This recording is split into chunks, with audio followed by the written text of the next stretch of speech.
What's up, you sexy motherfuckers? My name is Paul Allen. I am the horror expert of the Cinema Asylum podcast. And to my left, this is Matthew, the one of the superhero sci-fi experts. and to my right, I guess I'm doing an impression too. And this is John Thompson, the action and animation expert who's playing as Batman. And Dyllan is not here today. Boo. where the hell are you, man? Being a busy man. I thought he was going to say being a busy bitch. I don't know why I thought that, too, because John doesn't come. It's not the busy you're thinking, guys. Not to worry about that. Oh, my. We have been going nuts before this recording even started, so even though it's just the three, but it's going to be hilarious. Welcome to the madhouse. Yes, welcome to the Madhouse. No, It used to be called that's the Movie old name, Madhouse that's the old name. Podcast, but then, Oh yeah, we fourth wall broke. Welcome to the asylum. Yes. Don't forget, Matthew made a booper in episode 1 when it was supposed to be Movie Madhouse, but then all of a sudden, boop, he made a booper. It wasn't a blooper. It was I didn't know that name was already taken. Sure you did. Shame. Sure you did. But in all seriousness, welcome to episode 23. We're so glad you can join us, and we got a fun episode. We got ourselves a Haunted Mansion review that me and Paul got to go see, which I had a great time watching a movie with you, buddy. That was lots of fun. Heck yeah, brother. And we're going to give our reviews for that one. And we got this episode for this episode. We're going to be talking about movies that should never had a sequel. Matthew's going to love me. Toy Stories. Shut up. Shut up, Matthew. I have something to say about that later, but we'll get to that. Oh. I have something to say about that later. But before we do get to that, always remember to please check us out on Facebook, and also remember to follow us on Instagram, on Threads now, which we're trying to get as many followers as we actually could. That's the Instagram Twitter. The Instagram Twitter? Yeah, it's Twitter, but made by Instagram. As of this moment, Okay. I'm checking and seeing how many followers we have so far. As of this moment, we only have 4. Go follow us. Yes. What the fuck is wrong with you guys? He was kidding. He was kidding. But anyway. Debatable. And so yeah, don't forget to follow us there, and also please check out all the other episodes if you guys have not seen it yet or listened to it yet. What the crap is that? Paul forgot to mute his phone again. Before we get into anything else, Paul, do you want to drop some news since it's confirmed Wait, what news? I'm about not our prepared for guest, of our coming soon guest? this. Ooh. Yes, tell us about that. I'm not going to name drop yet, because I want it to be a surprise, Sydney. Okay. What I can say is that I hope that you all have a very happy Death Day. That's a good clue. Yeah, that's a good clue. Yeah, we're gonna have ourselves a first celebrity That's a guest killer for clue. the next episode. So I'm looking forward to this one. Oh, yeah. And John, since you haven't seen Happy Death Day, first off, shame on you. Second off, fuck you. Third off, we're changing that immediately. he convinced me to watch it because it's like Groundhog Day with a bit of. It's Scream meets Groundhog Day. Well, there Yeah, you go. it's That's like exactly- Scream. And I'm pretty sure I that's love that concept too. I like that concept. And You mix Scream, right? An iconic horror franchise, and you mix Groundhog Day, and another iconic film. right. What can go wrong? Like, it's a really great concept. And don't forget to follow us on everything. Yes. Facebook, Instagram, Yeah, Twitter. well, Matthew, we were trying to find those movies, but it's not streaming anywhere except on Hulu. We have to get a premium subscription, so Right, we'll have to rent it. What movie? Happy the Death Day. I have movies. the DVD. Oh yeah, he has the DVD. I have it signed by the person that's going to be a guest. Oh, nice. Okay. And you don't work next week, do you? I do not. So you guys can come early and we could show John. Okay, I'd be on board with that. I'm down. Okay. The Shut the Happy fuck Death up, Day Matthew. movies, I assume, right? Yeah. Shit. Okay. Oh. Okay. So you'll be there early for next week. Next time we do this podcast. Okay. Cool. Awesome. Okay. Good. For once, we could actually not do. For once, we don't have to do late night shows like David Letterman or Jay Leto's For those who are unaware, or Jimmy Kimmel's. Jimmy Kimmel's? He's not plural, John. I know.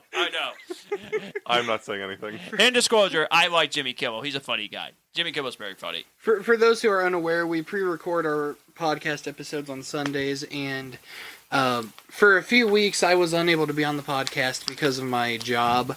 And so the boys have graciously allowed the weekends that I do work. They've graciously allowed the recordings to be significantly later. Yeah. That way I can be here. Well, not only we appreciate that, but even my parents, mom and dad, who does have a lot of respect for you for sure for what you do. They were totally fine of actually recording really late because they appreciate you not just as a person, but like I said, your mom, my mom, loves the acting of most of the short films. Which, by the way, I checked out 3 of the short films that I got to watch, and I liked them so much, I subscribed to your channel. Oh, thank you. We've been friends for over a year, and you're just now subscribing to my channel? Shit. No, for real, though, thank you, buddy. I appreciate that a lot. You're welcome. And I'm so looking forward to your first feature length movie. Oh man, I'm so looking forward to that one. And to to go to Strand Theater, at the place that I grew up going. Oh man, that's gonna be a blast. I mean, that was my place going there when I did Shelby Idol and all that stuff. I love the Strand, so it's gonna be awesome. I have a bit of news as well for The audience is going to be so shocked they're going to be stranded. Dyllan, if you're listening to this, put that in the squirt bank. I actually like that. That was actually funny. Thank you very much. Anyway, I do have a potential announcement. Okay. For another screening date. Okay. I am in talks to have a screening at Studio 10 Cinema. Okay. Nice. With, I think his name's Chris? Well, the actual, the guy or the person that owns the studio location. itself. Yeah. Great group of guys. I love going to their movie theaters, and they recognize me every single time I come to the movie theater. Well, there's also that connection we have, too, which is you have, which is kind of cool. What? Okay, we're back recording. Yes, there is that connection, which is amazing. But yeah, so potentially and very, very likely be on the lookout for the First Harvest screening at Studio 10 Cinema in Shelbyville, Indiana. I cannot believe...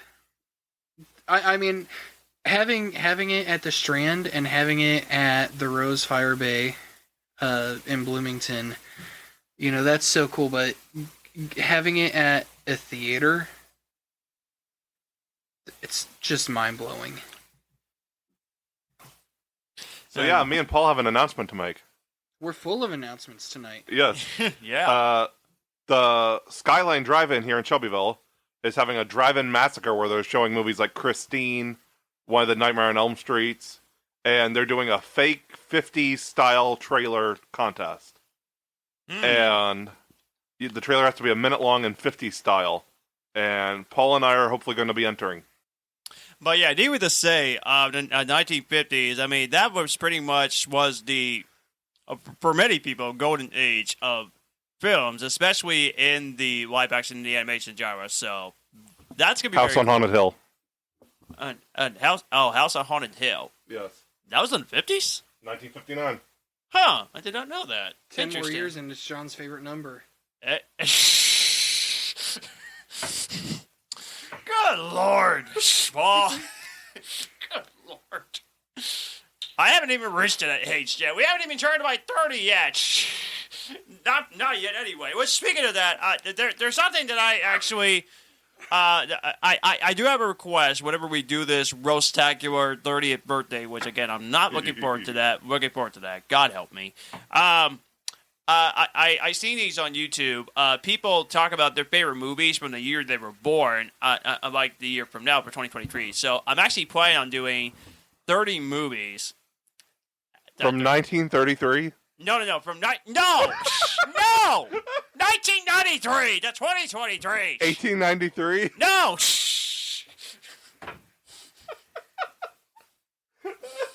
Ah! What is going on with you guys? You're old, that's what's going on. You're older than him. I am not! You're not? No! Why did I think you were older than him? I'm going to be 29 this year. He's going to be 30.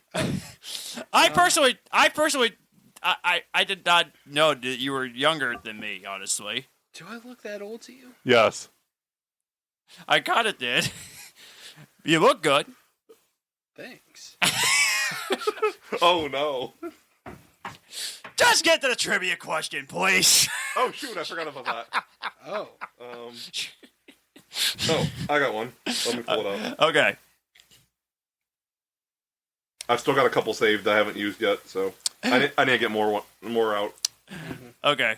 And I do want to get to a quick news segment real quickly. What creature feature was filmed under What creature feature was filmed under the production title Dark Skies? I'm familiar with that name, Dark Skies. Well, that's the name of an actual movie, too, but this was used as a production title What first. year? 2013. 2013.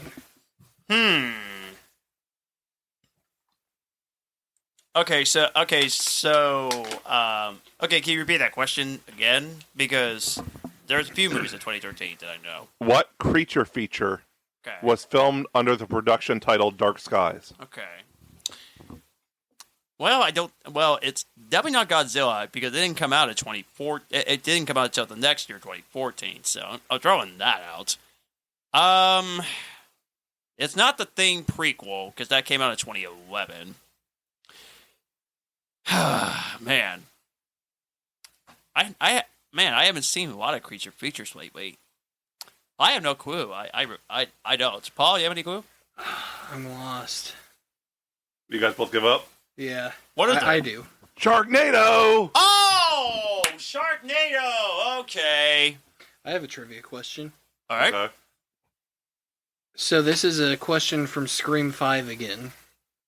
Oh, okay. Whenever Tara is going through the cast list, whenever she's being asked who played such and such a character, who was listed as the actor for Stu Macher?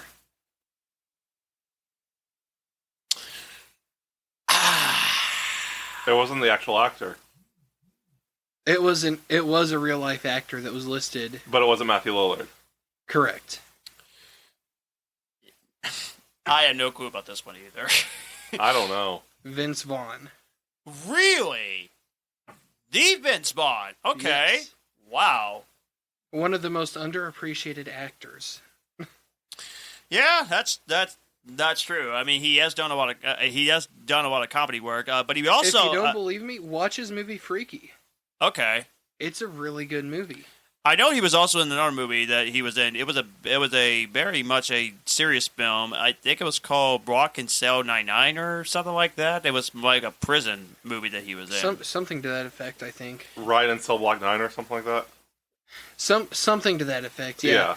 Of course, he is known for his comedic work as well, and films such as like Wedding Crashers, which I need to John watch knows that. a lot about doing wedding crashes. Sometimes comedic I've been to a few weddings, but I never crashed a wedding. Sometimes comedic actors can play the best serious roles. Oh, 100%. Just look at Robin Williams in 1 Hour Photo, The Final Cut, Insomnia. He's a terrifying person when he wants to be. Mm-hmm. I do have a quick news real quick, so to get to one thing. Then we'll talk about the movies we got to watch this week. Oh, you mean your really happy news? Kind of. So, we're not going to get to this whole Spider-Verse thing. Oh, I thought that's what it was. Because you guys can read all about it. I'm not very Spider-Verse was delayed indefinitely. Yeah. There you go. Just annoy John. I'm trying to think happy thoughts here. Because it's always going to be a couple years. Well, we don't know yet. They are going to announce for a few weeks, like in the next few weeks, what the title was going, what the actual year is going to come out. I was talking to someone earlier, and we both agree it's going to be like February, March at least. Okay. Before the writer strike ends. Well, I'm praying that the writer's strike will end this year, so that way we don't have to talk. But only if the writers get what they need. They will. And, They definitely will. Only if the SAG actors get what they need as well. Yeah. So at this moment, these are the 3 upcoming Sony Spider-Verse movies that's going to be coming out, but that dates have been switched. The Madam Web movie, which I'm hoping it will be good, will come out February 14th of next year. Venom 3, which that's actually the one I'm actually excited for, comes out July 12th of next year. We are Venom. Which I do enjoy the Venom films. They're actually good movies. And the one movie that I do not understand why it had to exist, Kraven the Hunter, comes out August 30th. That's about to be your favorite superhero movie. It probably won't be. I will admit this. The trailer, it was good, but I find it completely unnecessary. It won't be as good as 2015's Fantastic Four.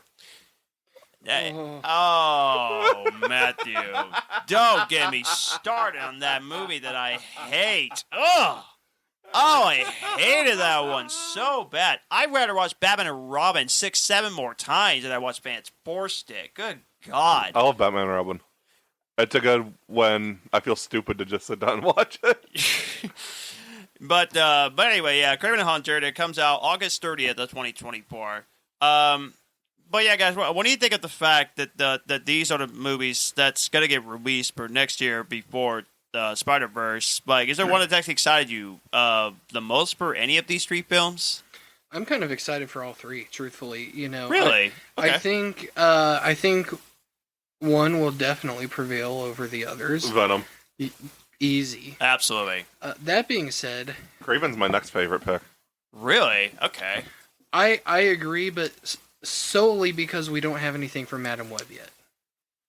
Now, whenever they do start dropping things for Madam Web, my excitement level might change for the 3. That's true. That's true. So it's hard to be excited about something when you have nothing presented as to why you should be excited about it.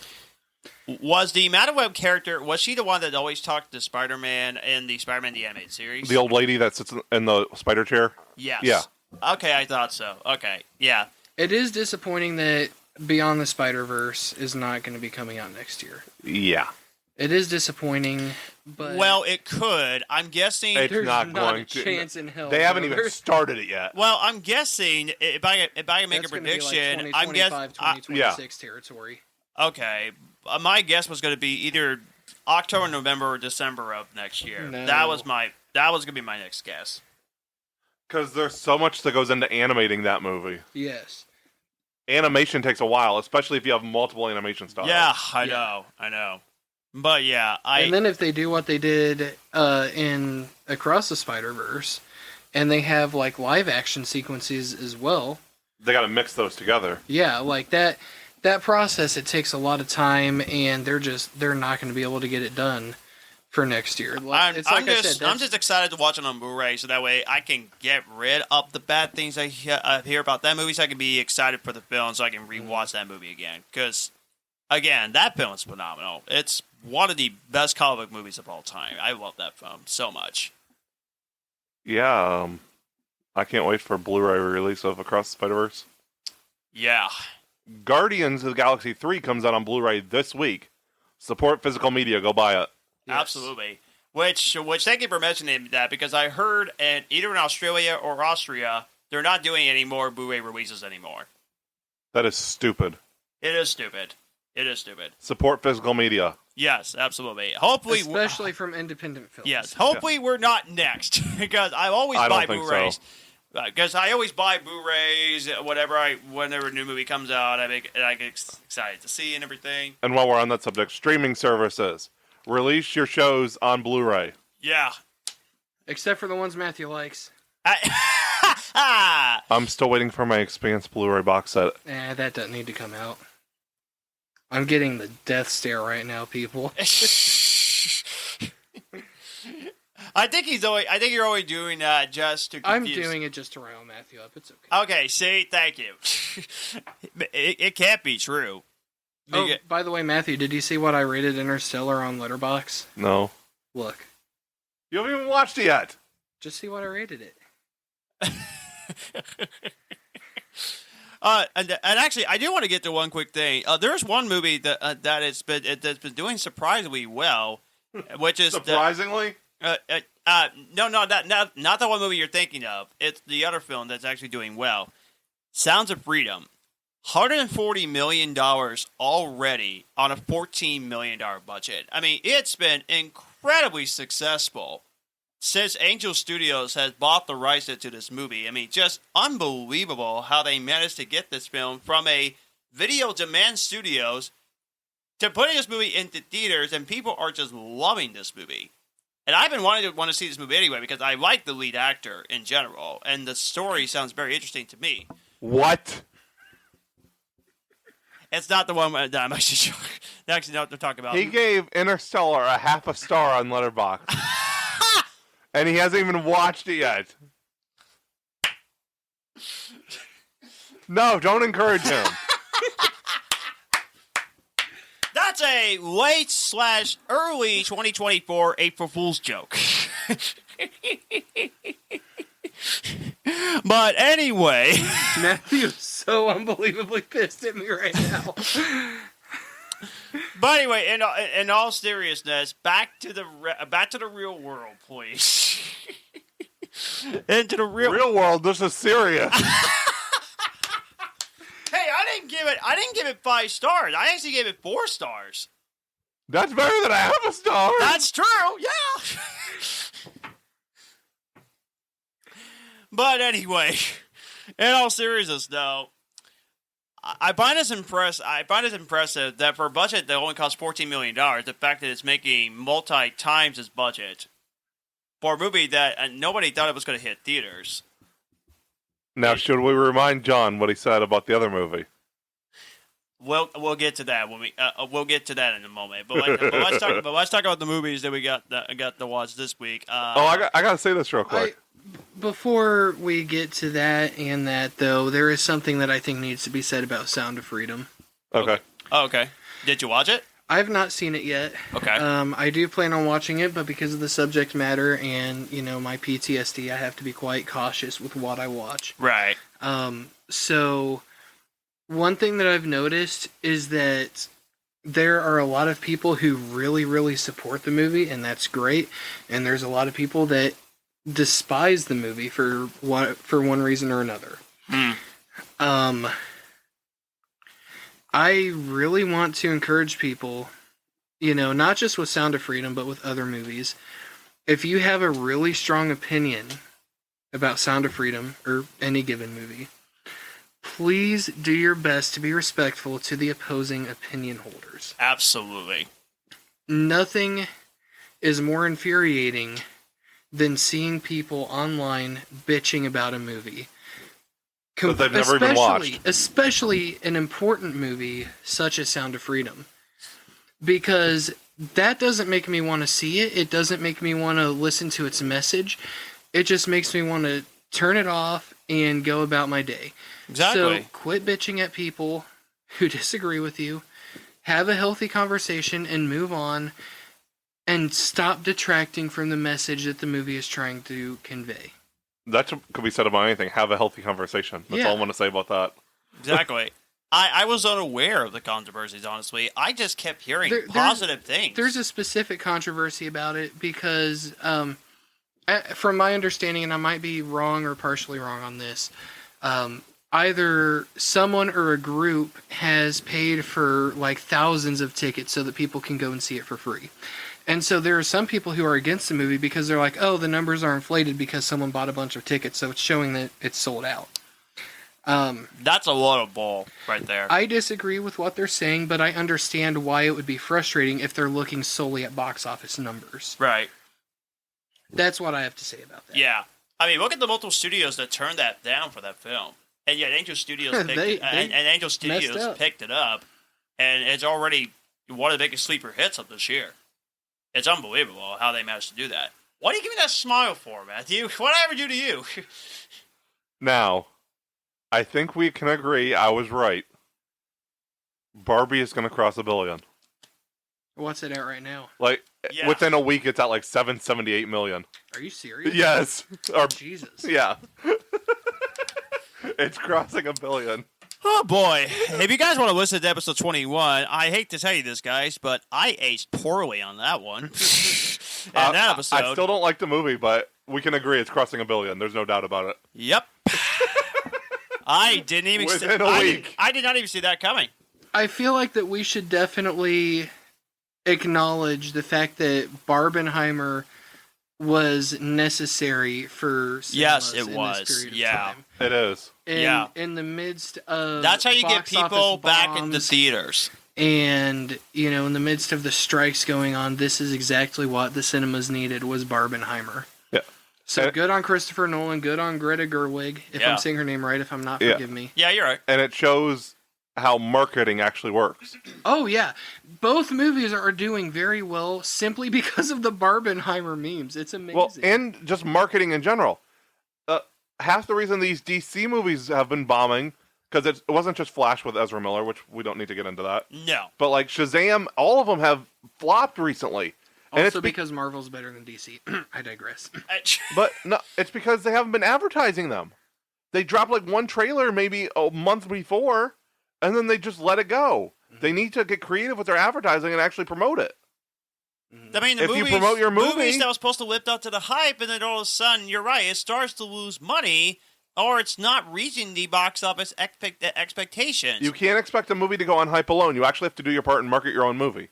The fact that Oppenheimer is doing great, and the fact that Barbie is doing great, what's going to happen to Dead Reckoning Part 1? I mean, It's not doing well. But let's talk about a movie that's not doing really well. In fact, it's doing quite terribly. And it goes into our reviews. Haunted Mansion. Yeah, no, I'm not surprised. It's doing terribly. Yeah, I'm not surprised Matthew, there could you pull up the because numbers?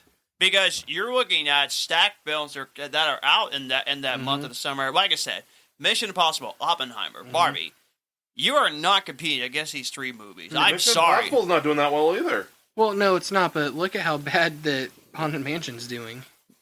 And I did check online. It's supposed to break $725 million for Dead Reckoning to break even. I think it'll get there. Oh, it will. It'll get to $725 million. And as of this moment, they still holding to that release date for next year.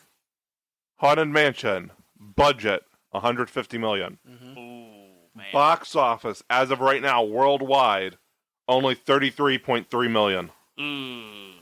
Yeesh. Ooh. If it keeps up this pace, it's going to take several weeks for it to even hit its budget. Yeah. And that's not including marketing budget. No. Oh, Disney, what is happening? What's happening What's to you? happening is they touched a movie that did not need to be remade. Which we'll get to that review a little bit later. But it's not even just Haunted Mansion. It's just things aren't getting marketed anymore. They're relying too much on people to show up when they're not giving them a reason to show up. There's no marketing. They're expecting people to go on name alone for a lot of movies now. They're not doing anything on their part to get it made. Which I gotta be honest with you, I'm pretty sure you didn't watch the 2003 version. I haven't, no. I have. Of Haunted Mansion? Yeah. Yeah, I have, and I loved it. Oh, yeah. I loved the 2003 version. It's awesome. It was one of my favorite movies growing up. Yeah, and that's the reason why this movie is not doing well, because people say, oh, look how great the special effects is, and look the cast we actually have, Danny DeVito, and everybody that's in it. But even other movies this year, like Shazam, the first one didn't do great, but it did really well for its budget. Yeah. Mission Impossible's not doing well. But yeah, people Ant-Man didn't do well. But people love it. And Ant-Man, very divisive movie that came out. There's not a lot that's making money this year. Which it's because this the year has been studios so weird. There's been some great movies, but box office wise, it's been bad. It's incredibly strange. Part of it's that goes to streaming so soon. Well, yeah. Streaming needs to come after Blu-ray. I feel like they should put the digital, so you could buy it on digital like a week or two before Blu-ray, but not actually go to Max or Peacock or anything like that till a month or two after Blu-ray. Yeah. Well, if you're looking for a bomb that really bombed, it was DreamWorks' animated movie that I did not even know this even existed, and it was already on digital already. Ruby Gillman, Teenage Kraken. Was anybody aware this film was coming out? I saw one trailer for it. We seen the trailer for it. Did you say teenage crackhead? That Kraken. No, not crackhead. Crackhead. But yeah, I was unaware that film was even I think they showed the trailer before Spider-Verse. We seen one trailer for it, and that was it. Okay. See, that's when you know you're doomed, right there. That's when you know. I mean, when I saw that, I was just thinking, wait, this film is coming out, and this is made by DreamWorks. Did they do the Puss in Boots movie last year? When I heard great things about Puss you in went Boots from came out you earlier went this you year, went didn't from it? that to this. I think it came out late last year. It did, yeah. Because it came on Peacock like early this year. Wait, let me see. It was like December 20th last year or something. Yeah, they did Puss in Boots: The Last Wish, which did extremely well. It was a really good movie. At $484.8 million. Also, The Bad Guys, which I love, that film also did extremely well. So it looked like DreamWorks was going to make a comeback, and then you get Ruby Gillman, and on a budget of $70 million only, it only made $38.8 million. I think the only movies were at the end of July, so this episode will drop in August. I think the only movies to really do well this year were John Wick, Guardians 3, Spider-Verse, Oppenheimer, and Barbie. And the Super Mario Brothers movie. And Super Mario Brothers. Those are the only movies that actually did decent this year. Everything else is under $500 million.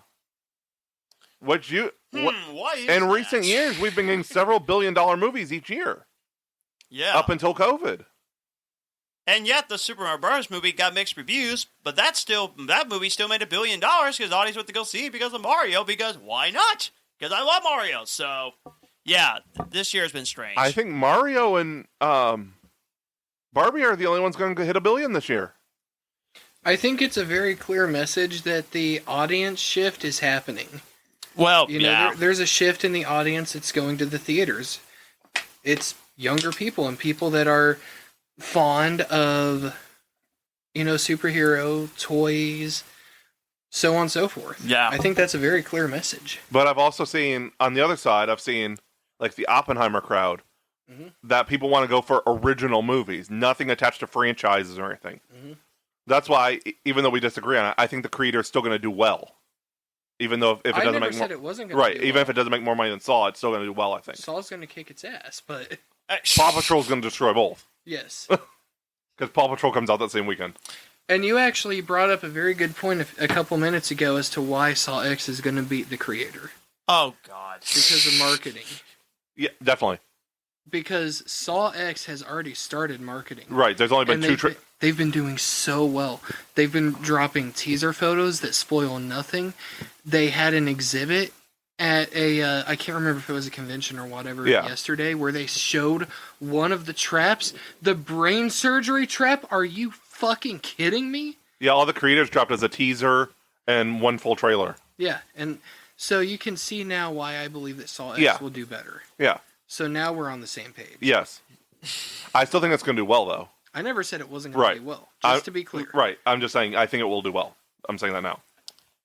Well, then we shall see how it goes by the time once the end of the year comes and everything in between. Let's get to our movies we watched this week. Yeah. Paul, did you watch much? I actually saw 2 movies in theaters. Oh, okay. Well, also movies you've seen for the first time. Oh shoot, there was one you watched. Knowing. Yep. I watched Knowing. I hated it. I'm just kidding. I loved it.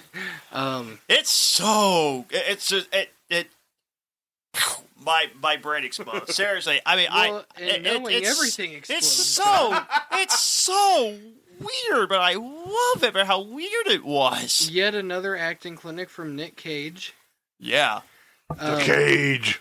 It's a really well done movie. It's trippy. It's weird. And I love it. It's definitely a love it or hate it movie. Mm-hmm. Absolutely. Definitely a love it or hate it movie. So I saw Knowing. There was a movie on Netflix I watched. Oh, what is it? I can't remember off the top of my head. I remember liking it. That's why you use your Letterboxd diary, so you have it saved in your memory. Mm-hmm. I do a diary Let me look at my list real quick. Diaries is not just for women. Guys can have diaries too. What? I don't care if I'm a film nerd with a Letterboxd account. Scream 6 calling you out. I save my diary for Letterboxd. Every time I watch a movie, it gets entered. Yeah, but we all know one person that's been watching Scream 6 over 100 times. Call out. I also saw The Ring this week again. Nice. It's one of my favorite horror movies. Okay. Now going to theaters. Oh, I mentioned, or I should have mentioned this a few weeks ago actually, but I'll go ahead and mention it now. I saw Renfield. Ooh, I haven't watched that yet. It's decent. It's decent. Nicolas Cage's Dracula. Yes. That's all you need. So something I didn't know I needed. Anyway, as far as like what I saw in theaters this week, I saw Insidious: The Red Door. I almost said Red Key again. Insidious: The Red Door. Now, Which was interesting. yes, I'll get into it. Yeah. A quick review of it. It relies a lot on jump scares. That's a huge thumb for that. As a horror movie, it's not scary. Or at least I didn't find it scary. Okay. The action really doesn't start until about halfway through. I think Garrett, I think that he said it best, that the first half is more of a family drama. Okay, interesting. And then it starts to get more into the horror elements later on. It's a good movie. Patrick Wilson, I believe this was his first time directing. I might be wrong. I think it is, yes. He did very well, in my opinion. The shots were really good. The acting, of course. You know, you've got Patrick Wilson, you've got Rose Byrne. It's going to be a really good movie acting-wise. Now, I should say that if you deal with trauma based on death of family, specifically parents, be cautious going into this movie if you haven't seen it. He and I talked about it before we went to see the Haunted Mansion. So pretty much out of all the Insidious movie, this will probably be the least best. Oh no, it's pretty good. Okay, it is a good movie. Obviously, the first one is gonna trump the rest of them. Well, yeah. It's well done. The plot is decent.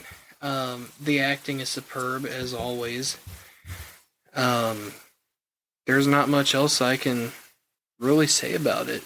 It's a good movie. Matthew, you told me you've seen 3 of them, including one in particular. I have one more movie I saw. Huh? I have one more movie I saw, John. Oh, I'm sorry. Jesus Christ, man. Haunted Mansion. I saw Haunted Mansion with you in theaters. Yes, we did. We'll get to our reviews in a minute. Yeah. Okay. Now you can mention it, yes. I rewatched 7. So good. I've been wanting to watch that. It's so good. I watched The Frozen Ground. I'm usually not much for true crime, but it's about a serial killer in Alaska, Okay. and Nicolas Cage is the detective trying to catch him. I'm into those kind of things, mystery stuff. And I watched Pulp Fiction finally for the first time. Really good movie, but the ending kind of put it over the top for me and made it amazing. But you did give it 5 stars, though. Yes, I did. I would have gave it a 4 or 4.5, but the ending put it over to 5. Well, there you go. There you go. Okay, I've seen a bunch of movies, so I'm going to try to get those quick as fast as I could. I'm almost done with my Teenage Mutant Ninja Turtles movies. I have seen 4 of them. Turtles Forever. You'll love that one. It's fantastic. I did watch the produced Michael Bay movies. I surprisingly liked it. They actually are really enjoyable. Give me the camera. Oh, look. He's using his Batman voice. Yes. That was funny. But yeah, I surprisingly really enjoy that one. There are a few nitpicks and complaints I actually have about these 2 movies, but we'll get to the Teenage Mutant Ninja Turtles rankings, which that will be for our next episode. You know who plays Casey Jones, right? You know who plays Casey Jones, right? I'm familiar with that actor. That's Arrow. Oh, I thought he looked familiar. I was thinking, wait a minute, why have I seen this guy? Yeah, that's Arrow. Yeah, he did really good. He actually did great. I really liked him in that film. Then I got to watch Batman vs. Teenage Mutant Ninja Turtles, which for some reason is not on HBO Max. I don't know why it's not there. It went from It used to be. It went from being on there to disappearing for some freaking reason with no explanation, which that kind of made me mad. So I had to use a different website to watch it for free. Your bottle, go away. But anyway, I watched it last night, and I loved it. It's fantastic. It's funny. Love the animation. The action is great. Batman does the catchphrases that you never thought he would say in a movie. Watch it for yourself. It's great. It's not a good time for pizza. Dude, I don't even know what that means. And the Batman versus Shredder fight. That was fantastic. I absolutely loved it. And I went to see one movie in theaters beside the Haunted Mansion. Guess what I saw? Barbie. Yep, I saw Barbie. And I may have to do an apology to Dyllan and also to you, Matthew, because I'm sorry, but I love the film. I still don't like it. So I know, you're good. but I couldn't hate it. I'm sorry. I couldn't hate this movie. I was laughing a lot in this movie. I was stunned that I loved the film. I thought the comedy was hilarious. There were some serious issues, which actually surprised me that they talk about the serious things in the movie, which I did appreciate. I like the part at the end where she's talking to the woman, the old lady. Yeah, That's that was my favorite part of the movie. Yeah, but yeah, turned out to be a surprisingly a fantastic movie that I actually love. Now Oppenheimer's still better, but Barbie was still pretty great though. So I can't believe I'm saying this, but I actually love Barbie. And Dyllan, I'm pretty sure you're screaming with happiness right now. So go ahead and scream as loud as you want. So I did love Barbie. And I binge watched a TV show that I was very happy that I get to binge watch, which I'm going to give a shout out to Gavin for this one. So while my parents were gone and going to a service to a funeral service to one of the people that I actually love very much, Uncle Richard, God bless him, rest in peace. I decided to binge watch Daredevil, season 1. Nice. Yes. And let me say, it is phenomenal. Holy cow. Every single episode was brilliantly written. The action on Daredevil was just phenomenal. Every single character was written so perfectly. And also, you get to the villain, how do you pronounce his name? Vincent D'Onofrio's character, Kingpin? Yeah, Kingpin. I mean, good Lord, that villain is amazing. The ending on the bridge, where he talks about he thinks he's the Samaritan. Yeah. And he realizes he's the ill intent. Yeah. It's like, yes! Yeah. I mean, that scene was so masterfully directed. Every single episode. It was just so perfectly. It's masterful. It is. It's one of the best season 1s of superhero TV shows I've ever seen. I'm sorry, sorry, Flash fans, but Daredevil season 1 was phenomenal. It's the best one. That show is easily top 5 superhero shows live action we will ever. Oh my gosh! We will ever get. I can't wait to watch season 2 and 3, and I can't wait for the new one coming out on Disney Plus. Yeah, I so can't wait for that. I haven't seen season 3 yet because I'm making my way through all the Marvel Netflix in order. Oh, so I'm doing like Jessica Jones, Luke Cage, Iron Fist. Yeah. I'm watching them all in order. And Charlie Cox is just phenomenal as the main character. Yes. I mean, he's so good. And without question, that blows the 2003 version pretty much in the trash. This one is way better. You get Punisher next season. Yeah, which that doesn't even want to make me watch the other shows for sure. Yeah. But Daredevil is the one I'm going to focus on, just Daredevil, because seriously, I can't wait to watch season 2. I can't. Well, wait they connect like the MCU, so you kind of got to watch them in order. Ah, okay. So do you want the order so you can watch them? I've got it saved on my phone. I probably might do that, but but I'm actually more excited to watch more Daredevil. Yeah. Like the shows, but watch them as out of order as I watch Mission Impossible. Well, yeah. Which it'll make a lot more sense when you watch all of them. I've watched some of them. Okay. He's been watching them out of order just to antagonize me.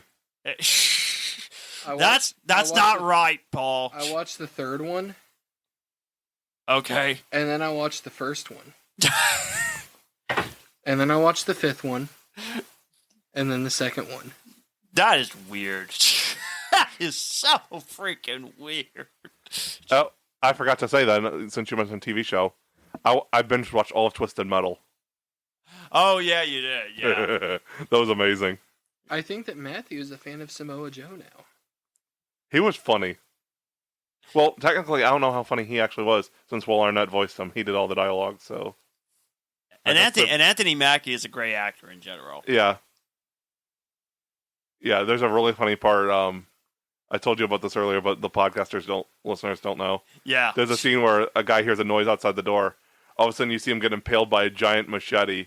Blood starts spraying out, and you hear Will Arnett, who voices the clown behind the door, Sweet Tooth. Oh, you hear him go, machete. That one made you laugh. It had me cracking up, and I don't know why. Yeah. But yeah, needless to say, yeah, you and I, we definitely watch some good TV shows for sure. But seriously, people, if you have not watched Daredevil, first of all, shame on you. And secondly, go watch this freaking show. It is phenomenally written, and I'm hoping that season 2 and season 3 will live up to the hype of the first season that I actually will, because as of this moment, it'll probably crack my top 3 favorite superhero shows. Batman Animated Series right now is number 1. Batman Beyond at number 2. Daredevil's right now is at number 3. That's how much I freaking love this show. I mean, Marvel, they're not just going to making movies. They're making them great TV shows, especially from Marvel Studios. And as right now, Daredevil's by far the best one. So, really good stuff. That's my pick of the week, by the way, for TV shows-wise. But anyway. So, let's talk about the Haunted Mansion. And then don't forget, people, we're going to be getting to the movies that shouldn't have sequels later on, which that's going to be a fun one, which we'll talk about that. Movie-wise, we had a great time watching the film together. We ran into Dyllan for some reason. We ran into Dyllan. He honked at us after the film was over, so I guess he watched the film with us without even knowing that he actually was here. So, and I actually ran into a couple of people that I've seen at Goodwill so many times, and one was about to go see the same film, Haunted Mansion, which that was funny. And she's a very cool person to talk to as well. And the other person went to go see Sound of Freedom. So there were 2 people I actually recognized, which that was pretty cool. So that was awesome. So since you're a huge fan of the Haunted Mansion, the 2003 version, and you're also into these kind of genres, horror, scary stuff of it, you go first. Take it away. What you think of it? I have so many thoughts to say about this movie. Okay. The first that I want to say, it should not be called Haunted Mansion. Really? It should not be called Haunted Mansion. The Haunted Mansion should not have been remade. Period. That being said, if you take away the title, it's a good movie. I agree with that. The acting, for the most part, was pretty good. Yeah. The cast was decent. The story was interesting. There were parts of it that I wasn't necessarily the biggest fan of. Okay. Man, I don't want to say too much because I hate criticizing people's work, you know. Right. But for me, this movie just really didn't hit on all cylinders. Okay. I think it's a decent enough movie without being called Haunted Mansion. I think that it could be a really good gateway film for people to get into horror. Yeah, like I said, a good gateway movie for people to get into horror. Matthew's messing with the knobs on the control panel, so who knows what the hell he's doing. I was fixing it. Okay. John has been high this whole episode. Deny. Well, your voice has not been. that kind of high. Your voice. Anyway, go ahead, keep going. I mean, that's really all I think I can say about it. I think it's a decent movie without being called Haunted Mansion. One thing that I can say I admire about it is I think it does, especially because it's more so a kids movie, I think it does a very good job of tackling how to handle grief. Yeah, that's true. I'll definitely give So you that. that's one thing that I think I can say that I definitely admire about it. So out of 10, what would you give it? What did I give it on Letterboxd? I'm wanting to say I gave it 3. Okay. I mean, 3 is not that bad. Out of 5. Oh, 3 out of 5. Okay. But yeah. I'm looking right now to confirm. Oh, okay. Are you using Letterboxd for the first time, or? I've been using it. Oh, I gave it a 2.5 actually. Oh. Out of 5. Oh. So 5 out of 10. Yeah, basically. Jesus, Or 5. Jesus Christ. Or Matthew. 5.5, depending on how the people actually. No, that's pretty much definitely 5 out of 10. Yeah, it's 5 out of 10. 5 out of 10. Okay.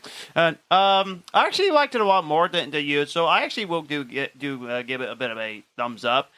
However, though, I will admit this: you cannot touch the 2003 version. No. I do think it's a really good movie, although it definitely is not in the list of best films of 2023 whatsoever. No. I'm actually a lot more forgiving to this movie. I personally thought there were a lot of things that were very funny. I personally think the acting was really great, and the cast looked like they were having a great time. Especially when they were looking terrified. Well, yeah, that's true. And Tiffany Haddish she was so over the top, but I enjoyed her for what she was. Very much an over the top actress. Owen Wilson was an interesting character, but I did enjoy him. I did. Wow. Wow. I do really like the visuals. I do think that story wise it was pretty good. Although I just could not get the 2003 version out of my head, which is a very weird criticism because I don't like to compare to the original to this movie. But unfortunately, it has to be said, and here's the reason why. Here's the problem. With the 03 version, sure, it did not receive good reviews at the time, but you have to understand, with critical evaluation now, it's considered to be a very respected, great family Halloween movie that people could actually watch. It was some reason released in November for some reason. I don't know why. Why was it released in November instead of October? That's very weird. But a lot of people respect the 2003 version because of the casting of Eddie Murphy and also the great casting of the one character who played Rex, who plays the butler, which I love, by the way. The casting is great. Visually, it still looks stunning, and it still looks great today if you actually look back. And that's why people respect the 2003 version, because it's great. This one is good, at least for me, although I wouldn't mind watching it again. It's going to be hard for me to actually compare it to the original one. But I will give it actually a higher score. I'm actually going to give it an 8.5 out of 10. I actually really like the movie. Although, I will say, though, my expectation was I actually thought it was going to be a really great movie. I found it to be good, but releasing in July, that was a mistake. That was a big mistake to release in July. And also, when you said it shouldn't be called Haunted Mansion, that's a weird one for me because it felt like it looked like the Haunted Mansion ride. For me, based on the visuals and based on what they actually were doing, because I've seen bits of Haunted Mansion before on YouTube, and I know what the Haunted Mansion looks like. And so I feel like that they do definitely fit the Haunted Mansion ride real well in this movie. Although, let's be honest, the old 3 Haunted Mansion, based on this ride, I think it fits a little bit better. And this may be a silly criticism, but no singing bus. What's up with that? I want the singing bus in the movie because they were funny in the 2003 version, and they don't have it here? Really? That's what I heard about the new movie. It's more. The original movie is loosely based on the ride, and this one's more based on the ride. Right. But that's which I guess that's actually a criticism. I guess I would say loosely based is better than based on the ride. And no, you cannot hold a candle to Pirates of the Caribbean either, because let's be honest, Curse of the Black Pearl, which I heard lots of great things about. Wait, you've heard? You haven't watched the Pirates of the Caribbean movies? No. Holy shit! I know. And there's a reason for that, because I'm sort of not into pirate movies, I guess. What? But... Sean, get out of here. I'm just kidding. What? I mean, I don't know. I guess I don't find pirates interesting. I don't know. What? But here's the thing, though. I do like giving movie chances, and you did tell me there were action, lots of action in these movies. The first 3 pirate movies are among the best movies of all time. Okay, so I would definitely have to give him a chance on that one. So, kind of divisive among me and Paul. I say it's worth seeing. He's saying it's actually worth checking out, but get your expectation a little bit low if you're going to go see the Haunted Mansion. So, take your pick and do whatever you want. But don't come in with the expectation like, oh, it's going to be greater than Barbie and Oppenheimer. No. I don't think realistically anyone has that expectation. No. I don't think so either. Although, the audience reception is interesting. 82% of the audience says they really liked it a lot. That has a higher score than the original Haunted Mansion, which is weird. But then again, though, this year as a whole has been divisive when it comes to films that critics and audiences can't seem to agree on. But that's not everything we need to do for our episode. Movies that critics and audiences cannot agree on. Definitely. That should be a good one. Oh, well, speaking of that, I almost forgot to mention, we should let the people go online, like on the Facebook poll, or also on Cinema Podcast Online, what they want to see for the next episode. Well, next episode's the review episode, so we're kind of... Right, but I say in the future. Next one where we're not doing a review. Right, exactly. Yeah. Yeah. We should have let the fans do the voting, or They can help us pick our put down in episodes, the comments what they wanted to see us do next, and we'll do the request. That'll be fun. So, are you guys ready? Yes. Let's Sequels that should not have been made. Yes. Top Gun. All right. No, seriously, that's one of the best movies of all time. Top Gun Maverick. You mind if I go first in this one? Go for it. Okay. All right. So I actually got 6 movies on the list of movies that should never got sequels. So this is how it's going to work. What we're going to be talking about is movies that we really enjoy, and yet that it should never got a sequel. And even if the movies are actually good, they can't top the one film they actually created. So this will be a good one. And it doesn't have to be the first sequel. It could be 3 or 4. Right, exactly. Or it could be number 2, or it could be or it just could be the first one. You never know. All right, so the first one, it's going to be slightly controversial. And I did say slightly because I personally think I have a good reason why I don't think there should have been follow-up to this movie, and I'm going to explain why this one is actually on there. So the first movie I have that should have never got a sequel is Furious 7. Now, I know a lot of you guys like this franchise. I understand that people really enjoy 8, 9, 10 for the ridiculousness of the action and everything in between.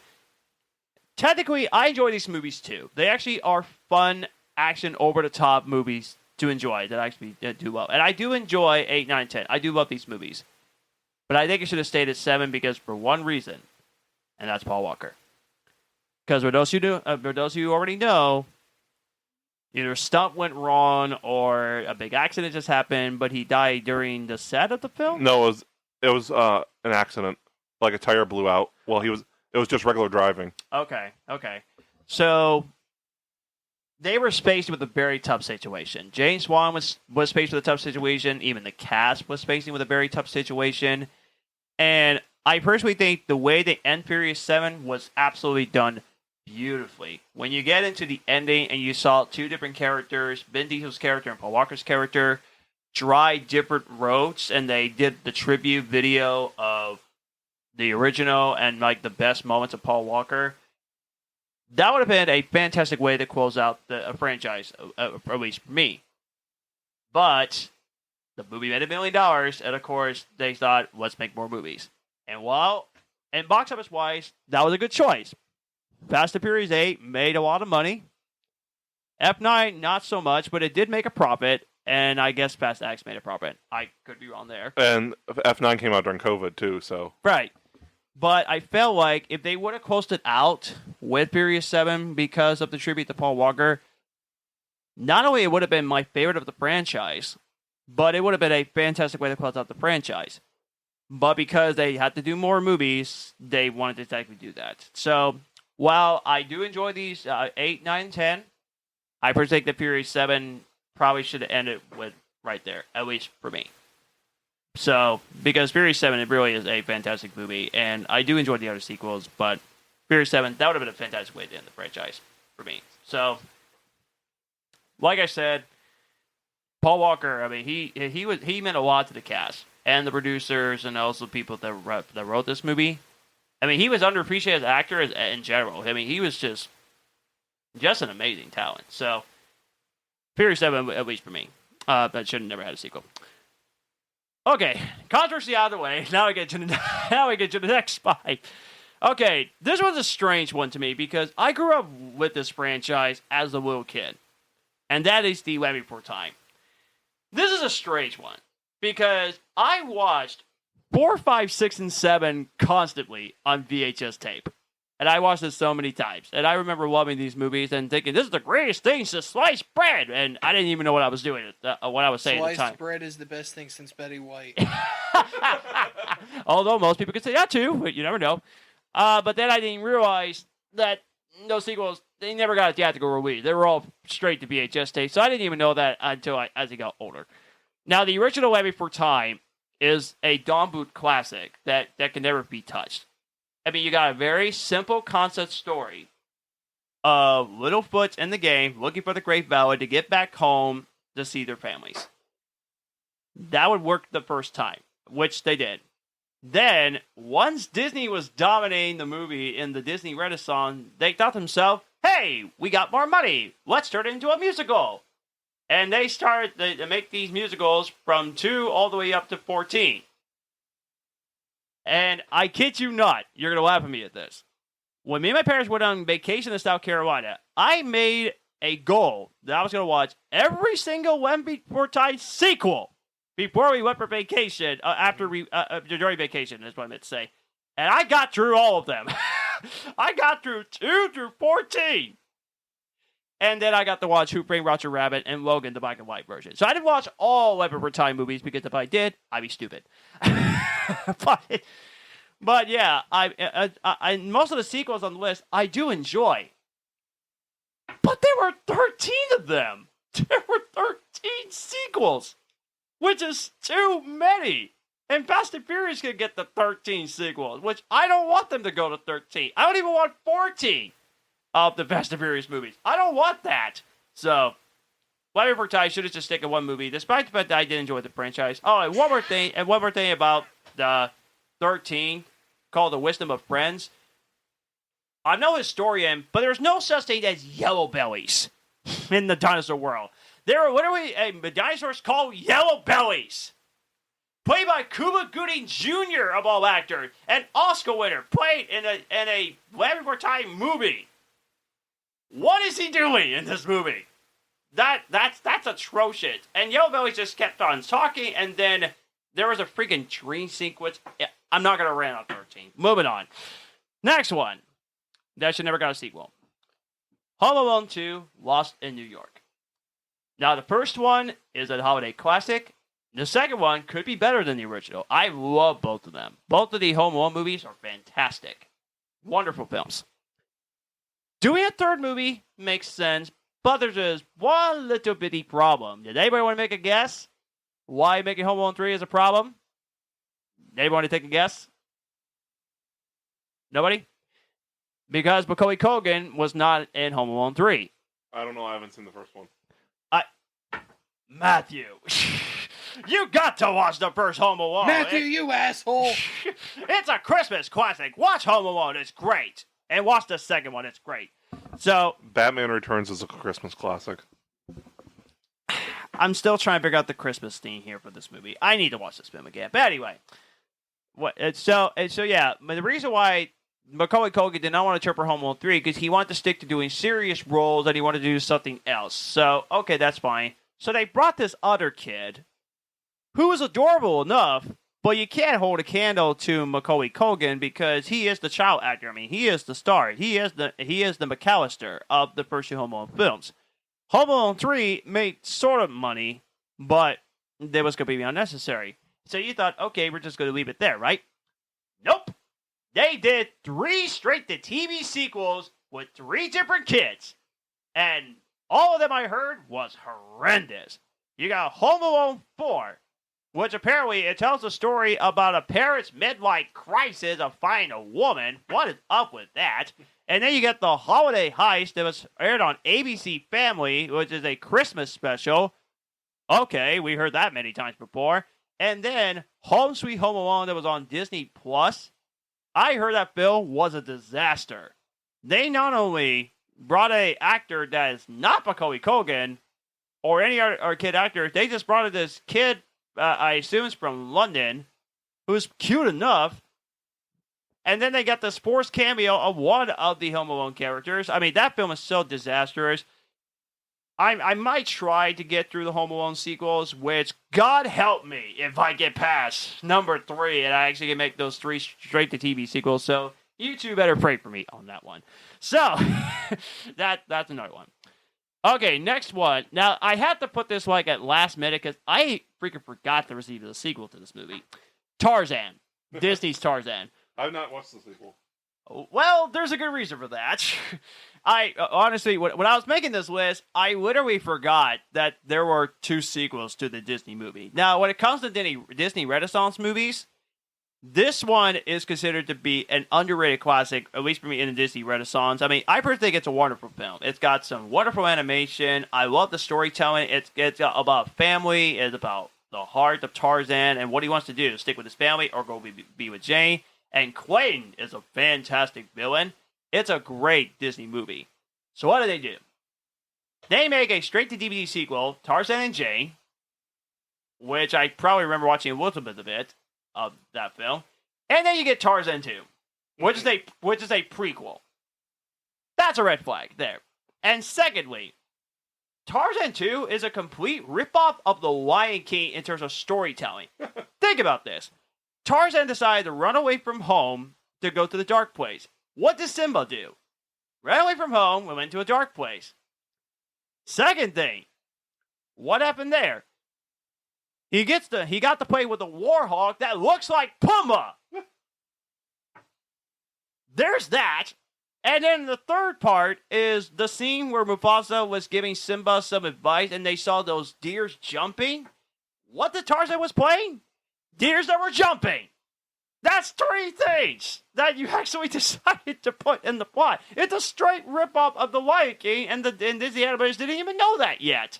So, Tarzan and Jane, I didn't bother watching, and Tarzan 2, it's a little kiss distractor, but this movie was just horrendous. Oh my fuck. Well, I mean, mediocre, but I'm definitely not watching this movie again. So, that's the 4th movie. 5th movie, this baffles me that this got a sequel. The Hunchback of Notre Dame. This baffles me that this even got a sequel, and I'll get to the reasons later. The Hunchback of Notre Dame, this is a underrated Disney classic in the Disney Renaissance. I watched it for the first time, I think, last year. And it is by far a wonderful animated film. They talked about some things that Disney, I thought, would never do. Talking a little bit about religion, and then talking about other stuff that is not really kid-friendly. And the songs are phenomenal. You got Quasimodo does his lead of the song. The Gargoyles get their own comedic song, which I thought was fantastic. Hellfire is a great song. I love that one. So The Hunchback of Notre Dame is absolutely just a fantastic movie. It's great. Then they did The Hunchback of Notre Dame 2. Which is not only animatedly cheap, but even Disney did not want to put this movie straight to DVD because they sat on it for 5 years because they were ashamed of making this straight to DVD animated sequel. So what kind of story did we get for Quasimodo? Looking for a girlfriend. And are they going to accept him based on his looks? Which is a good concept for a sequel. But here's the problem. We already got that. It's called Beauty and the Beast. They did the exact same concept. See right there, Tarzan 2, Lion King ripoff. This is the Beauty and the Beast ripoff. So that's a red flag there, okay? The animation, like I said, very cheap. Characters, not as good as the original. And even when they brought in Haley Joel Osment, who was actually in this movie, he was a complete waste. And then Jennifer Love Hewitt was in this movie. She was a complete waste. But the reason why this one baffles me is because Josh, the one who said Cat in the Hat is a better movie than Inside Out, he actually loves The Hunchback of Notre Dame 2.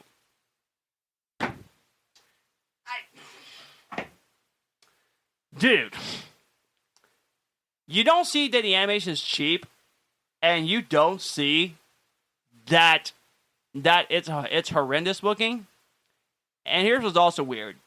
The animators that did this movie is the same animators that did Batman the Animated Series. I'm not making this up. The same animators that did this movie is the same studio that made one of the greatest DC TV shows of all time. Unbelievable. So there's that. Final movie. Now, I haven't seen this movie, but I know for a fact that I will love it because it's Steven Spielberg, because he directed this film. So I'm planning to get this movie a chance, but this is pretty much unanimously agreed that this should never been a franchise. And that is Jaws. Jaws is considered to be a classic among the people that love shark movies, that really enjoys horror, and this is Steven Spielberg's magnum opus. I mean, he's the one that invented summer blockbuster. And you got these people that's being attacked by a shark, and people are trying to run away from Jaws the shark, and everyone gave great performances. What I heard, they gave great performances, and this is considered to be a classic, a perfect movie, and that still holds up really well, even though it came out in 1975. So I'm planning on giving it a watch. So Jaws is a great movie, as I pretty much heard. How in God's name did I got 3 sequels out of this one? I have no idea. Because Jaws 2 it's pretty much like the first one, except without the charm. Then they did Jaws 3, but they decided to put it in 3D, which it made money, but for some reason, it still was unnecessary because you can't do 3D movies in 3D anymore, especially back in the 80s when 3D was not ready for that. Which, by the way, I did see a 3D movie, which was Avatar the Way of Water says before. It hurt my eyes. So imagine trying to watch Jaws 3, and they'll probably hurt your eyes even more if you have a 3D TV. So God help you for that one. Then you get Jaws the Revenge, which is considered the worst movie of all time. Freaking Michael Caine is in this movie. Michael Caine! He was going to accept his Oscar for one of his movies, and what did he do? He didn't show up the Oscars because he wanted to do Jaws the Revenge. And Michael Caine regret every moment of being in this movie, and he actually said he had never seen the movie, but yet he says something like that, I seen the bloody boat. It was fantastic. And that's the only compliment you actually got. And here's the premise. The shark went after the family from the original character that killed the first shark. What? Wait, really? That's your premise? I mean, it has a 0% for Rotten Tomatoes, folks. It's really that terrible. If it has a 0%, that means you should avoid this movie like the plague. It's considered the worst movie of all time. So, there you go. Josh should have never got a sequel. So, I mean, if I had to pick which sequel actually sounds worse to me, there actually are multiple sequels. That's pretty much the worst. Hunchback is definitely the one that got me more mad. And Jaws, let me tell you this right now, Paul. I'm watching the first Jaws, then I'm avoiding the sequels. I'm not watching the sequels, period. So, there you go. Those are the movies that should never got sequels. Who's next? Want me to go next? Sure. Okay. I'm going to go through this quick, because I'm getting tired. Okay. Matrix Resurrections. It should have ended with the trilogy. The trilogy ended on a good note. Alien Resurrection. Yeah. Space Jam 2. It was a cash grab and a 2-hour commercial. See, I knew it. I freaking knew it. The God's Not Dead sequels. It's retreading the same thing. Oh, no, you didn't. I don't even. I love the first two. It shouldn't have. Well, of course, you got a bad relationship with Pureflix. I get it. Paranormal Activity sequels. The first one was bad enough; it didn't need sequels. I heard the film was not even that scary, and yet it made money. Oh, it was scary. It was just very stupid. The Butterfly Effect 2 and 3. It did not need direct-to-DVD sequels. How they even got sequels is beyond me. That's weird. Speed 2. The first one's a classic. It didn't need a sequel. Yep. Now diving more into the horror genre. The Crow. Mm-hmm. Direct-to-DVD sequels didn't need to happen. And these might be a little bit controversial, Paul. Well, the one will be. Maybe. This one won't be, because we both agree. It Chapter 2. Mhm. The first part's phenomenal. Second part was... It needed to be made, but it was horrible. Yeah, I heard the film was way too long. It was 2 hours and 49 minutes. Oh, yeah. And they overused it on CGI, too. That's what I heard. And last one is a Friday film. Jason X. Yeah. I love sci-fi. It didn't need to... Friday the 13th has always been just a straight-up horror franchise.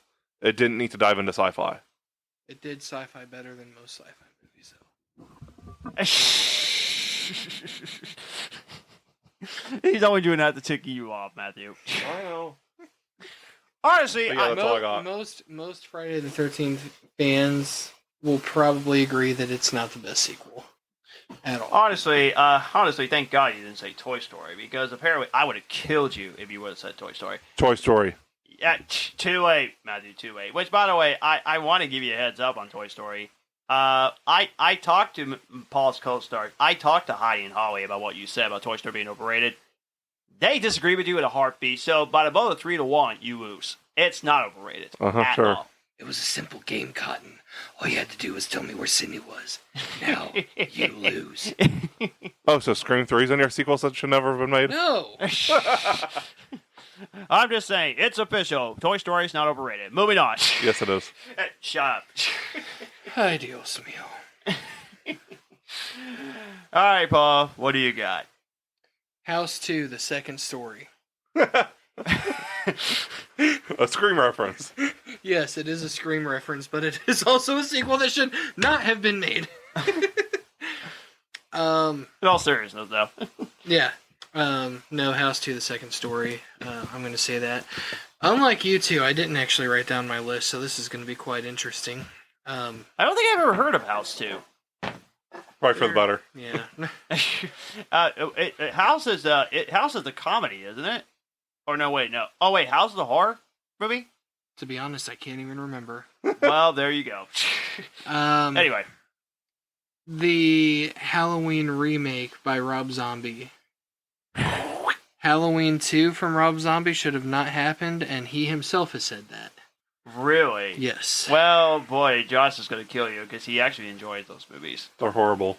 Yeah. I like the 07 version. It's fair enough. I do kind of like that Zombie went into the childhood years of Michael Myers more. But there again, that's part of what drew people to the character in the first place, was it was an air of mystery. Like the Heath Ledger's Joker. There's no backstory. Yeah. Which is why some people don't like I don't understand. Joker. What I don't understand is why has to make every movie so abrasive, so crass, so disgusting. That's my issue with the Rob Zombie movies. They're really trashy. Yeah. Lords of Salem, I agree on. Hmm. I do like some of his other work. I love 31. I've not seen that. Controversial opinion, The Munsters. I like that movie. Gotcha. But no, Rob Zombie's Halloween 2 should not have happened. They should have left it at the first one. I was going to put that on my list, but I figure I'd save it for you. Well, there you go. Because I knew it would be on yours. I'm really surprised you didn't say Halloween Resurrection. Yeah, I was waiting for you. But yeah, I was going to say, because Halloween H2O, that would have been a good way to end it there. But they decided to They should have not made Halloween... Well, they should have made Halloween 3, but not called it Halloween 3. It's the same situation as the new Haunted Mansion. It's a good movie on its own, but it doesn't need the Halloween title, in my opinion. I feel like a lot of the slasher franchises sequels didn't need to be made because they just kept beating it like a dead horse. Even pretend you didn't say that. Even Nightmare on Elm Street, which I enjoy, like a lot of the sequels should not have. They're not good. Can I get on with my list? Yes. I'm gonna drop both of you on the mat. Jesus Christ, I was quiet for both of you. Sorry. Okay. Here's one that might come off as a little bit shocking for me to say. Uh-oh. Oh geez, pause it. I'm drawing a blank. I'm getting tired too. Halloween 4 and 5. As much as I enjoy those movies, didn't need to happen. I think it should have gone from Halloween, the original, The second one, in a way, it kind of ends the canon for that story, but I think it should have gone from the second one to H2O. Or H20, sorry. No, you're right. H2O, you're right. Halloween Resurrection should never have happened. Never. No, and Josh has never seen it, and I actually told him, good, avoid it. And then I think that picking up with the 2018, I like that. The 2018 version is really good. Halloween Kills, unpopular opinion, I actually was okay with it. But Halloween Ends should have happened differently. that's what I heard. I mean, it was pretty much split right down the middle. There are one side is thinking, oh, I love it. It's perfect. It's wonderful. Mwah! And then you got the other side that's thinking, this is the worst piece of trash I've ever seen. So, and nothing right in the middle. So they either love this idea or they hate it. And you're in the part where you didn't like the way it went for Halloween Ends. Yeah, there's a lot that I can say about that movie. I do like it. Yeah. For what it is. But it shouldn't be. Right. They totally didn't have an idea for a trilogy. That's what I heard. It felt like that the trilogy thing was just like real quick. Like I said, no, we got to do this trilogy. We can't just end it with kills. And that's exactly what I'm worried about with the new Exorcist trilogy. Oh yeah. Because I love the first Exorcist movie. I'm okay with the third. I hate the second one. Yeah. But I'm really worried that they're going to screw themselves over by forcing it to be a trilogy. With movies like The Exorcist, you don't have to make it a trilogy. You don't have to. You just don't. Yeah, that's true. Do one at a time, and if it works as a trilogy, it works as a trilogy. Yeah. This one is going to probably shock Matthew, but he's already scared. He's already kind of. Are you scared, Matthew? He's already kind of hinted at it anyway, but after Nightmare 4, I think they should have cut it off there. Yeah. Until New Nightmare. New Nightmare was good. Yeah.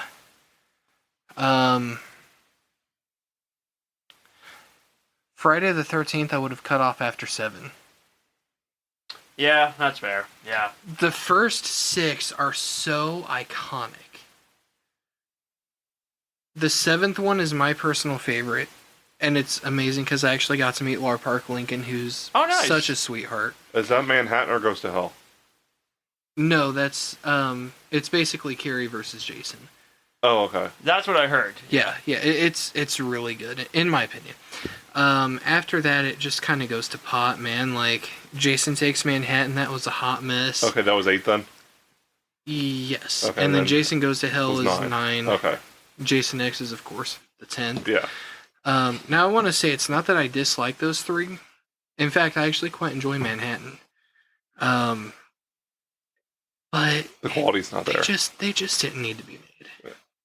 Which, for me, being that Friday the 13th is one of my favorite franchises of all time, that might shock some people to hear. Yeah, you got some die-hard Friday the 13th fans. Like I said, Josh in particular. And in fact, I'm pretty sure he enjoys all the sequels, which... Come on, dude, can you just be biased, please? That's really all I'm asking. I think really the only horror franchise that's in my favorites list that I don't have a stopping point for is Scream. Yeah. I think all the sequels are amazing. They are. Which it surprised me. Even 3. Which I was expecting to love the movies. But they surprised me for how funny and how clever they are in Enter the Mystery. And that's why Scream is one of the greatest horror franchises of all time. Oh, absolutely. Absolutely. Aliens could have been up there, but then Resurrection was just bad. That's one that's probably going to tick Matthew off a little bit. I watched the Alien movies finally. And I don't know how controversial this is going to be because I don't know the fan base. I don't think there should have been any sequels. Whoa! What? Not even Aliens? I'll allow it. Okay. That's considered one of the greatest action movies of all time. Yeah, exactly. They're great horror, science fiction, action movies. I mean, Aliens was the best. It started to go down the tank with 3. That's when a lot of people started not liking it. The original's good. But there again, I'm saying all of this as someone that's not the biggest fan of sci-fi. Right. Okay. But I get what you're saying about Alien 3. That's a pretty divisive film. I think everybody kind of agrees. Well, yeah, because people say the simply cut's better, but the original cut is actually not. I mean, even David Fincher, he denounced this movie. He's like, no, I do not want myself to be allowed that I directed this movie. Take my name off the credits or whatever. Yeah, the extended cut goes from, I'd say, a 5.5.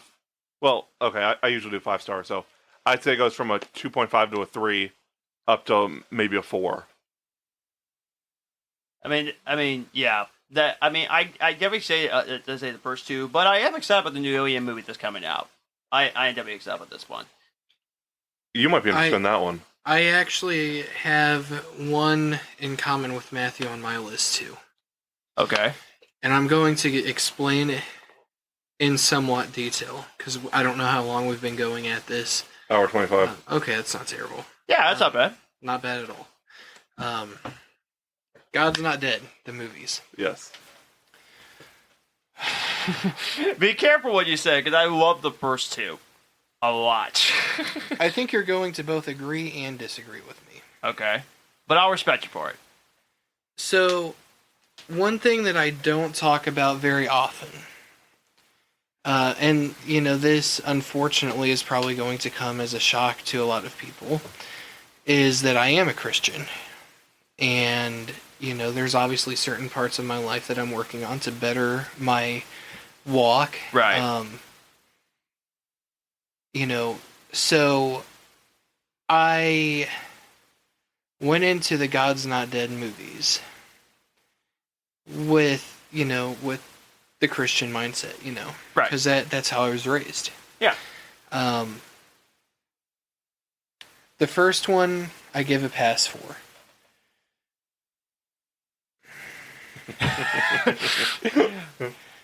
But you don't quite care for the second one, do you? I hate the second one.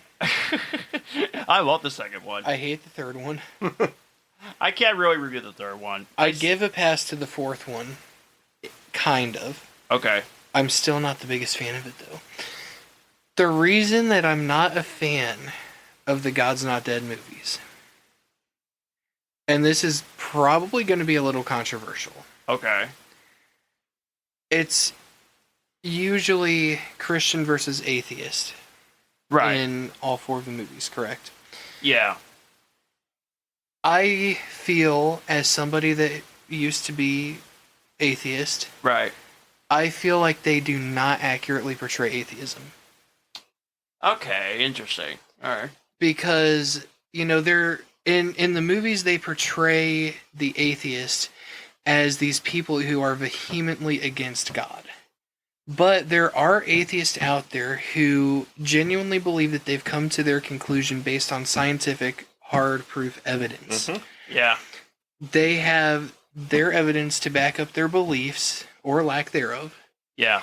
And, they are relatively rational people. Not every atheist is against God. Okay. That's my biggest issue with the God's Not Dead movies. I would really like to see them make one where they have actual debates between a Christian and an atheist who thinks rationally, who has reasons for believing what they believe. That's what I want to see. I want to see actual debate. I want to see reasoning from both sides, and then leave it to the audience. That might be an actually good movie. Yeah, exactly. Well, there was a thing on ABC's 20 for 20, something like that. They did do a special among Christian versus atheists, which I did watch I did watch most of it, and I cringed every time the atheist said this and said that. But we're not even going to get to that. That's a different podcast. Yeah, that's a different podcast. Yeah. I actually do have one more thing I actually do want to get into. This is one franchise that I don't even understand how they even became a franchise to begin with, and that is Children of the Corn. What in the world is that about? I mean, why did the first movie even exist? I understand it's based on Stephen King. Don't touch the first movie. Yeah, I understand it's based on a Waters right Stephen there. King adaptation. I understand, but How many sequels did they have that were straight to DVD or anything between? And there was even this reboot that came out this year. I heard that film was a mess. It was a hot mess and a half. Yeah. It didn't even make my list because I never seen any of the short horror movies, and I'm not planning on it. So. When we do our remakes, that should never happen. I got one for my list, the Stephen King one. Yeah. There yeah. And Paul knows exactly what it is. Here's my take on it. Quit remaking fucking classics! Yeah. That's my take on it. Quit remaking movies. Come up with something original. Or at least only remake ones that need a remake that were bad in the first place. Yeah, that's more justifiable. Like Dune. I would be okay with a remake of the remake in Dune's case. And that's a genuine position. Well, I digress. I already said my controversy, which you already heard it. I love the remake of The Lion King more than the original. Especially I love the original, but and that's enough for today's episode. Well, we'll get to that another time. Anyway, ladies and gentlemen, we're looking for a new host because John just got kicked out. That is all we have for this week. We hope to see you guys next week. Absolutely. Remember to like us, follow us, give us feedback, and all that good stuff. And if you want to follow us, this is what we look like from behind. Oh no! Wait, you guys can't see us, so that. Yeah. And remember to follow Alan McCack Films. Yep. And Dark Before the Dawn Media. And please remember to check him out on YouTube called the Paul Allen Network. He's got some great content, which, like I said, I subscribe, and you should too. Don't forget next week, our TMNT movie reviews. And the Meg 2. And the Meg 2, which hopefully you'll get a chance to watch the first two, but we'll see how it goes from there. And if you don't follow our podcast, I will come through your screen, grip you around the neck, and choke the lights out of you. See you next time, everybody. Good night. Good night. Good night. We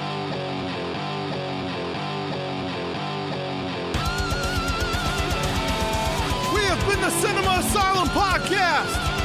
You guys were awesome. Thanks for coming out. Good night.